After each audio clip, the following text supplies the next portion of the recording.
തദ്ദേശ തിരഞ്ഞെടുപ്പിൽ വൈറലായ പാരഡി ഗാനം പോറ്റിയെ കേറ്റിയെ പാട്ടിൽ തടിതപ്പാനൊരുങ്ങി സർക്കാർ.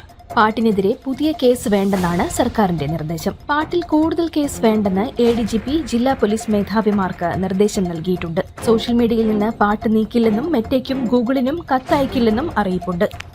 വാളയാർ അട്ടപ്പള്ളത്ത് ഛത്തീസ്ഗഡ് സ്വദേശിയെ ബംഗ്ലാദേശി നുഴഞ്ഞുകയറ്റക്കാരനെന്ന് ആരോപിച്ച് തല്ലിക്കൊന്നു. സംഭവത്തിൽ 5 BJP പ്രവർത്തകർ പിടിയിൽ. രാം നാരായൺ എന്ന യുവാവാണ് കൊല്ലപ്പെട്ടത്. LKG വിദ്യാർത്ഥിനിയെ ലൈംഗികമായി ഉപദ്രവിച്ചതിന് സ്കൂൾ ബസ് ക്ലീനർ അറസ്റ്റിൽ. മലപ്പുറം കന്മനം തൂവക്കാട് സ്വദേശി മുഹമ്മദ് ആഷിഖാണ് പിടിയിലായത്. കോടതിയിൽ ഹാജരാക്കിയ പ്രതിയെ റിമാൻഡ് ചെയ്തു. ശബരിമല സ്വർണ്ണക്കൊള്ള കേസിൽ പ്രത്യേക അന്വേഷണ സംഘത്തിനെതിരെ ഹൈക്കോടതി. A. പത്മകുമാർ പ്രസിഡന്റായ ബോർഡിലെ മറ്റംഗങ്ങൾക്ക് ക്രിമിനൽ ഉത്തരവാദിത്തമുണ്ടെന്നും KP ശങ്കർദാസിലേക്കും N. വിജയകുമാറിലേക്കും അന്വേഷണം ചെല്ലാതിരുന്നത് ഗുരുതര വീഴ്ചയാണെന്നും കോടതി പറഞ്ഞു. പ്രതികളുടെ ജാമ്യം തള്ളിക്കൊണ്ടുള്ള ഉത്തരവിലാണ് കോടതി പരാമർശം.